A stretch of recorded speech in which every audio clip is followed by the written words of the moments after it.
إن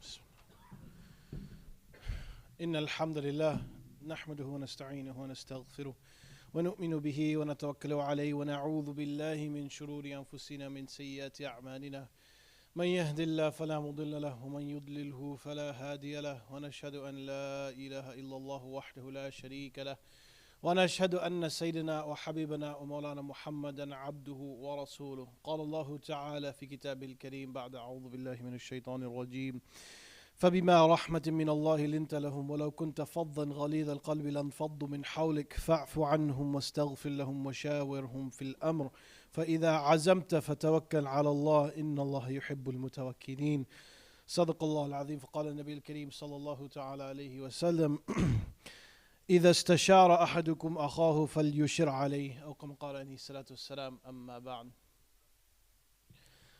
On a moment to moment basis, each and every single one of us makes certain decisions. When you came to the masjid, you made a decision as to where to sit.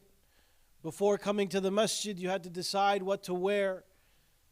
If you're a family, you have more than one car. Which car do I take? There's so many small decisions that every person makes at any given moment.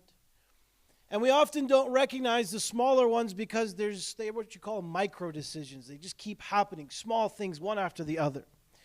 But then, of course, there are other more impactful decisions. Should I buy this car? Should I buy this home? Should I marry this person? What should I ask for in salary? And these decisions become a bit more complicated. And in trying to determine what the best path forward is, it can be a bit difficult at times. More often than not, we are trying to simply utilize the resources that we have to make the best decision that we can, which makes sense. But what it may surprise you to learn is that our deen, and though many of you may know about it, you don't fully understand the extent of it. Our deen offers us an opportunity, a way to be able to make decisions that are not only decisions that are right in terms of whether right or wrong, but also decisions that are for the best, that will give you the best path forward. Sometimes they ask you left or right, but in reality, the best answer for you is to keep going straight. And in doing so, we have to then understand what this process looks like. What is it that we do in order to get to that place? And Allah subhanahu wa ta'ala through His Prophet sallallahu alaihi wasallam has taught us what that is. And the broader term for that process is called Istikhara. But Istikhara is often conflated with simply being just the salah, just being the actual prayer and the dua that's said after it. It is correct, of course, that we call that Salatul Istikhara. This is the prayer of seeking good, as Istikhara literally means to seek good. So it is the prayer of seeking good. But what people don't often realize is that the actual prayer itself, the salah, is only a part of the process. It is not the entirety of the process. And for whatever reason, cultural biases and other aspects have managed to find their way into this conversation, leading to strange interpretations of what istikhara actually is, or what it's supposed to lead to. Some people say if you see this color, then it's not good istikhara. If you see that color, then it's a good istikhara. Well, it's not A plus B, or it's not two different buttons that get pushed and then all of a sudden it's good or bad. Rather, istikhara is part of that process. And what we learn from the Prophet ﷺ is a few different things. The first is, whatever the issue is that you have in front of you, and if you're trying to figure out what's the barometer for it being a big enough decision to need istikhara, the answer is, well, if you feel like you're having trouble making this decision, that's probably good enough to tell you that. We don't hesitate when we decide on, should I wear this, or should I drive this, or should I do that? But perhaps we do hesitate when we're making these bigger decisions. What school should I go to? What place should I send my children? These are different things that we have to think about. So the first step in the process is to learn and understand, truly understand the issue that's in front of you. Unfortunately, people today don't like to research, when the irony is that we have more data and more research available than ever before.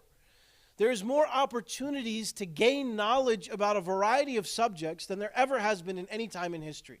If you simply go on your phone and search something, you can find hundreds to thousands to maybe even millions of resources that tell you about what that issue is.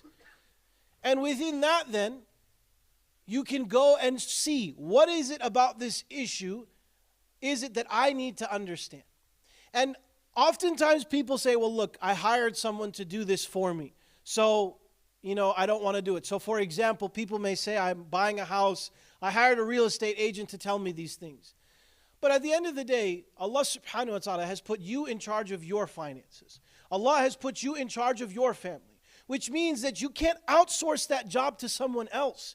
You need to be just as educated. That person is a resource. That agent is a resource. They are not the entire picture.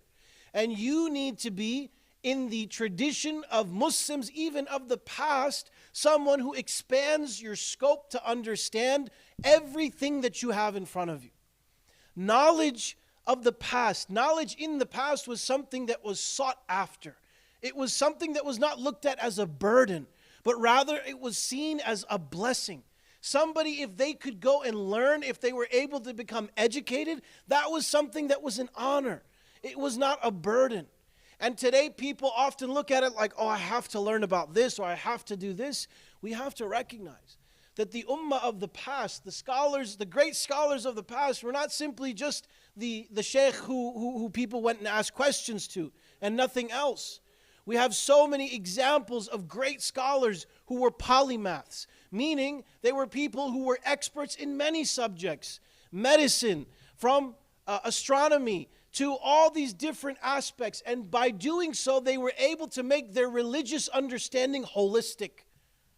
They were able to see the entire picture. Somebody who studied psychology and sociology, or at least in the nascent forms that existed in the previous times or in previous eras, when they understood these sciences, when someone came to them with an issue, they wouldn't simply say, no, haram, do this, it's wrong. Go make istighfar, that's it.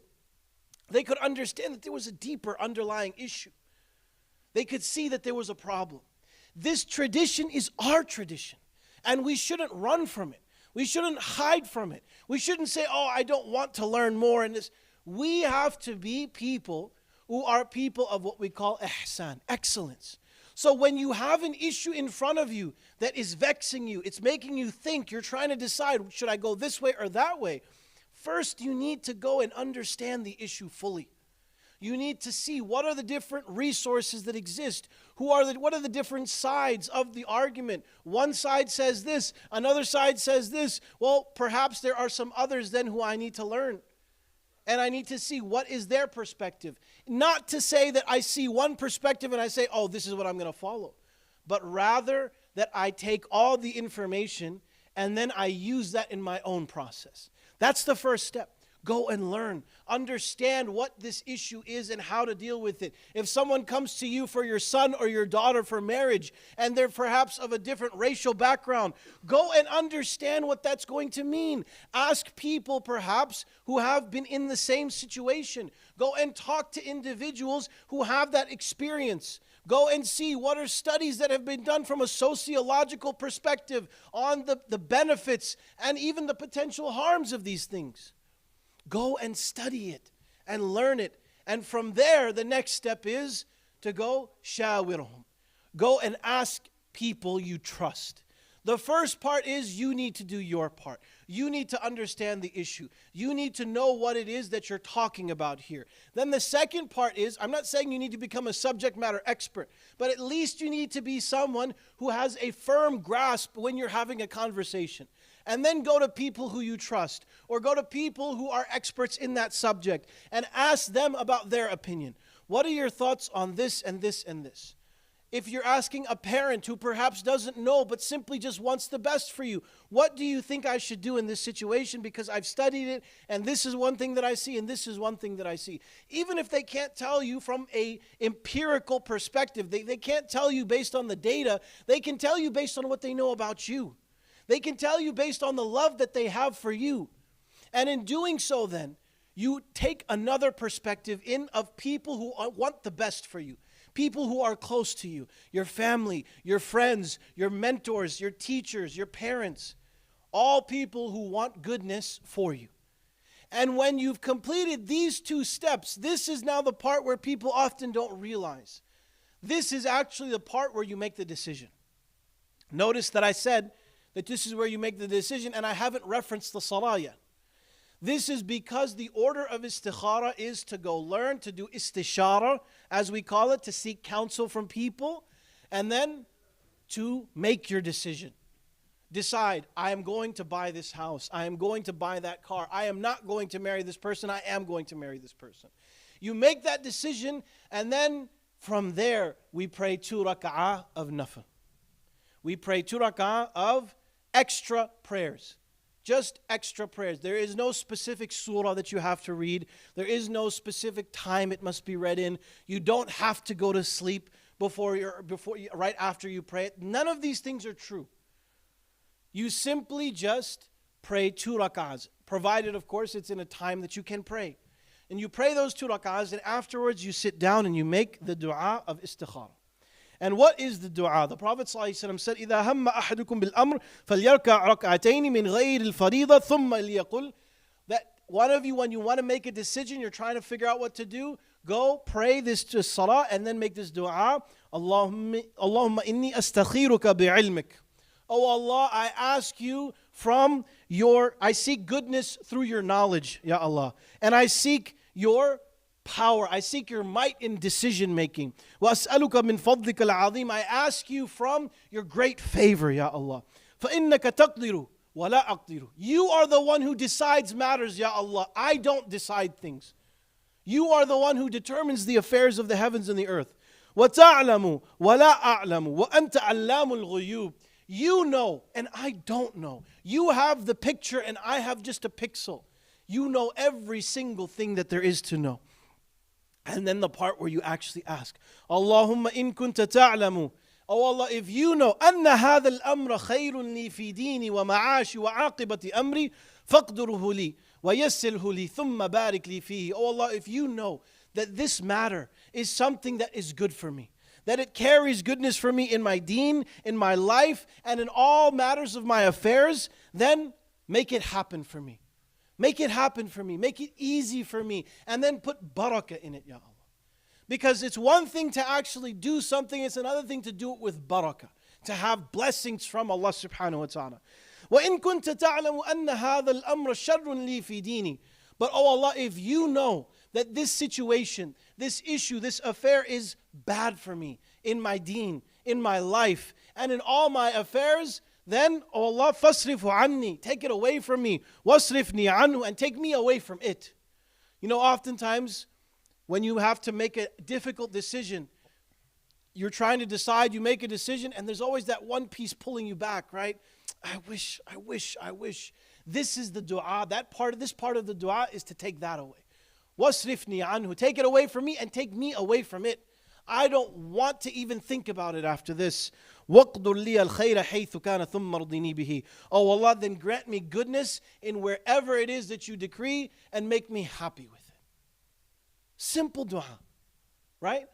Allah, you know, you decide. I don't know and I don't decide. Allah, I'm asking you, please, just, if this is good for me, make it happen. If it's bad for me, take it away from me. And once you have completed your istikhara, what the ulama, the scholars tell us is now you go forward with whatever decision you wanted to make. You go do what it is that you decided to do. And if it is meant for you, if things are being answered in a way where it will happen for you, then things will open up for you in whatever way that Allah deems. And if it is not meant for you, then it will never happen. It will never be allowed to happen. Because only Allah subhanahu wa ta'ala decides. What a blessing to be able to have something available for us to not only make the right decisions, but the best decisions. We ask Allah subhanahu wa ta'ala to grant us tawfiq. أقول قولي هذا وأستغفر الله لي ولكم ولسائر المسلمين فأستغفروه إنه هو الغفور الرحيم.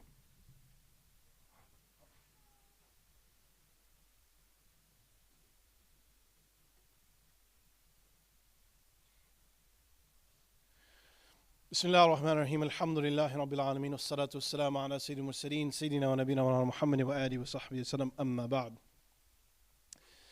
Brothers and sisters, this dua of istikhara is so simple, but it's so profound in what it offers.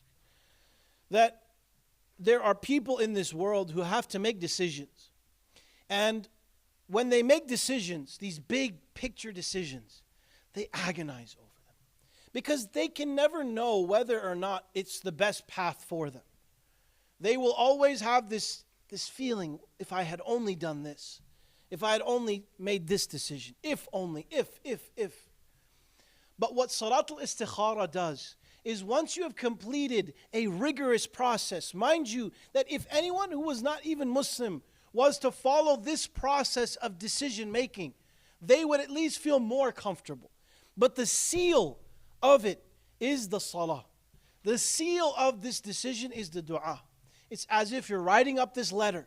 You're putting all the things you need into it. You're closing it up, and then that stamp, that final thing, the thing that seals it shut, that is exactly what you then do with your dua. And then you let it go. You go forward with your decision. You do what you need to do. It's as simple as that. But what we don't also realize is that people will agonize over these decisions. I should have done this. I should have done that. And the mu'min, the Muslim, does not have to. Because if we follow this process, like I said, find out what the issue is. Talk to people we trust. And then make that decision. Then just that part alone would make us feel pretty comfortable.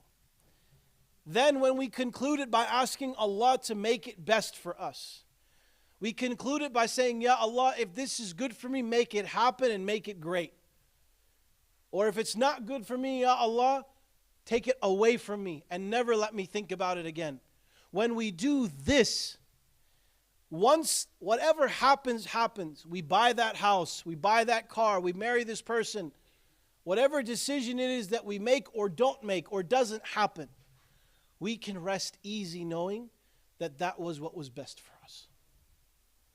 You can rest easy knowing that if it didn't happen, it's because Allah answered your dua.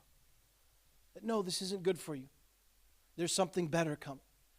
That yes, this is good for you. And this will benefit you. And this will bring and give you barakah. You will be able to move forward in your life in a way that you feel far more at ease, far more at peace. So for your Salatul Istikhara, brothers and sisters, remember, first, learn, study, understand your issue. Don't walk into these things simply saying, oh, someone else is doing the homework for me. Do your job. Do what you need to do. Do your part. And don't let other people make decisions for your family, for your future. Because you don't know what biases they may have. Even if they're close, even if they're friendly, even if they're your friends or family. At the end of the day, you are the one who has to look after your own. And so understand this issue. Know what it is that you need to do. Then consult the people that you trust. Ask them for their advice. Seek their counsel. People who want good for you. Your parents, your family, your friends. People who in your life who you feel that connection and you know that they are not interested in what's best for them but what's best for you. And then make your decision. Yes, I'm going to do this. No, I'm not going to do this. Then pray your Salatul Istikhara. And make the dua afterwards. No special surahs needed. No special thing. Just sit after your 2 rakahs. If you need to read it on your phone, read it on your phone. And move forward with whatever decision you come to. Through this process, bi'idhnillahi ta'ala, we can find comfort in a place where so many find chaos. We ask Allah subhanahu wa ta'ala to forgive us for all of our shortcomings. We ask Allah subhanahu wa ta'ala to put barakah in all of our decisions. We ask Allah subhanahu wa ta'ala to guide us to make the best decisions coming towards Him. Allahumma salli ala Muhammad wa ala Muhammad kama sallaita ala Ibrahim wa ala ali Ibrahim innaka Hamidum Majid. Allahumma barik ala Muhammad wa ala Muhammad kama barakta ala Ibrahim wa ala ali Ibrahim innaka Hamidum Majid. ربنا آتنا في الدنيا حسنة وفي الآخرة حسنة وقنا عذاب النار. ربنا ظلمنا أنفسنا وإن لم تغفر لنا وترحمنا لنكونن من الخاسرين. ربنا تقبل منا إنك أنت السميع العليم وتب علينا يا مولانا إنك أنت التواب الرحيم. عباد الله إن الله يأمر بالعدل والإحسان وإيتاء ذي القربى وينهى عن الفحشاء والمنكر والبغي يعظكم لعلكم تذكرون. اذكروا الله العظيم يذكركم واشكروه يزدكم واستغفروه يغفر لكم واتقوا يجعل لكم من أمركم مخرجا وقيموا الصلاة.